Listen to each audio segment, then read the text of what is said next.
بسم اللہ الرحمن الرحیم۔ ایک بچی بارش میں پڑوس میں گئی،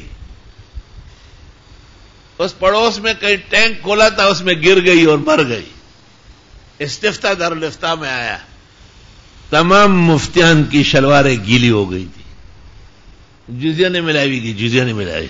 فتاوی شام میں میں نے 6 مقامات دکھائے، میں نے کہا یہ دیکھو جزیہ موجود ہے کہ اگر بچہ یا بچی اتنی چھوٹی ہے کہ وہ اپنے آپ کو نہیں بچا سکتی ہے، پھر تو ماں باپ پر کفارہ آئے گا، توبہ استغفار۔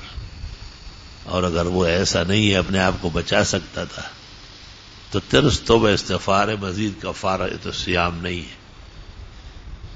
باقی ان لوگوں پر جن کے گھر مری ہے، دیت کا سوال ہی پیدا نہیں ہو سکتا۔ تو یہ حال بن گیا دارالفتاؤں کا، شامی کی موجود جزیات ان کو مل نہیں رہے، کیونکہ کسب چاہیے، محنت چاہیے۔ میں نے وہ ایک کو کہا تھا جس کا پیر نہیں لگ رہا ہے، میں نے کہا میری نگرانی میں فتاوی شام پڑھو، وہ فتاوی شام پڑھے گا۔ آئی سمجھ میں؟ ایک شامی صحیح طرح پڑھنا چاہیے، اور تخصص مخصص لے سب وشے ہیں۔ فتاوی شام کو ازبر کر لے، بالکل جیسے مفتی محمود کو ازبر تھی، مجال نہیں کہ کوئی ان کے سامنے شامی کا ذکر کرتا، فوراً عبارت پڑھ لیتے۔ مولانا تقی اور رفیع نے ایک عبارت پڑھی، آپ نے کہا اس طرح نہیں ہے، آپ نے کہا اس کے بعد ہے فتأمل۔ انہوں نے کہا فتأمل جہاں کا ہے وہ معلوم ہوتا ہے مرجوح قول ہے۔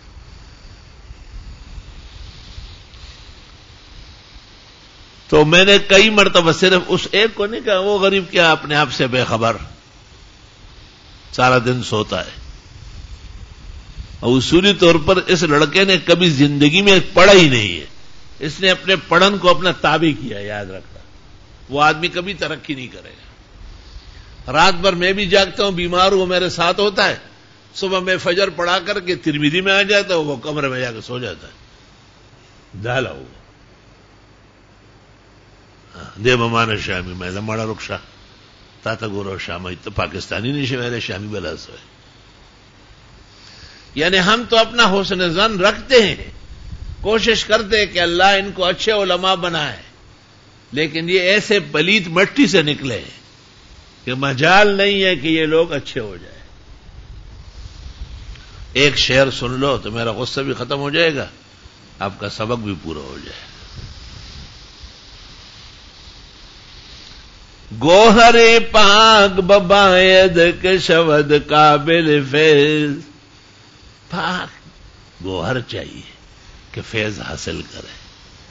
گوہر پاک بباید کے شود قابل فیض، ورنہ ہر سنگو گلی لولو عمر جان نہ شود۔ ورنہ ہر کیچڑ اور پتھر لولو مر جان تھوڑا بنتا ہے۔ یو یا کتوچ پتور غر کے پیداشی ہے، اس گٹو نہ خڈک دیدا ٹول غرونا۔ یا زنے زنے ولیان پیغمبران کڑل، نچ ہر سڑے ولی یا پیغمبر دے۔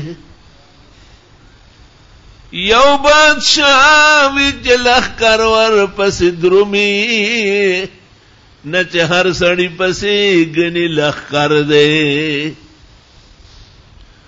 ہسے نچ صرف تی بل سوگ نشتا، او پیدا کڑ خدای د سر د پاس سر دے۔ اللہ۔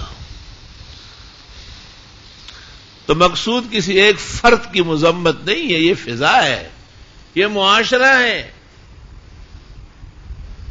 طالب علم پڑھ لیتے، پڑھنے کے بعد کیا کرتے؟ امامت مل گئی بہت اچھا، خطابت مل گئی سر آنکھوں پہ، مؤذنی مل گئی، کچھ بھی نہیں ملا۔ احسن العلوم آؤ اور مطالعہ کرو، نان بخور اور ڈر بدر، روٹی بھی کھاؤ تے وظیفہ بھی لو، لیکن پڑھو تو صحیح، کنڈے زویا ہوئے سخو بویا کرنا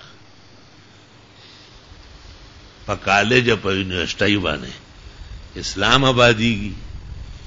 افسوس کہ فرعون کو کالج کی نہ سوجی، یوں قتل میں وہ بچوں کے بدنام نہ ہوتا. کالج سے روزانہ مزمل شیخ سعید الزمان خان، منصور، صباح حسن، اسجد و جنید نہیں نکلتے ہیں. یہ کوئی مائیں تھی جنہوں نے یہ بچے جنے. ہر کے بکانے نمک رفت و نمک نیز شد. اسکول اور کالج سے دور رہو، اپنے علم میں رہو. وہ آپ تخصص کو نہیں پڑھاتے. میں نے کہا تخصص کدھر ہے؟ یہ تخصص ہے؟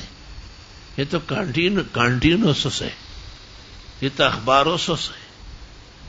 دیکھو گرزیندہ دی چکرے وہی او خواب الغا خوب کئی دکی گی ڈیرا خانا مسلک خلق دے خرائی ڈوڑائی ڈیرا ڈوڑائی اللہ سلم تو اور کڑی شکر الحمدللہ.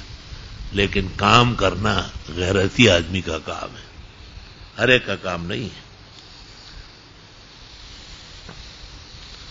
کتنے سال ہو گئے کہ میں کہتا ہوں 2-4 طلباء چاہیے جو بخاری میں تخصص کرے، ایک نہیں ہے. آپ کے سامنے کہہ رہا ہوں کہ ایک طالب ایسا ہو جو فتاوی شام میری نگرانی میں مطالعہ کرے. اب پورے پاکستان نے بر صغیر میں ان جیسے فقی نہیں ہوگا. جزاک اللہ خیر. آگے زیادہ سے زیادہ شیئر کریں اور ہمارے چینل کو سبسکرائب کریں.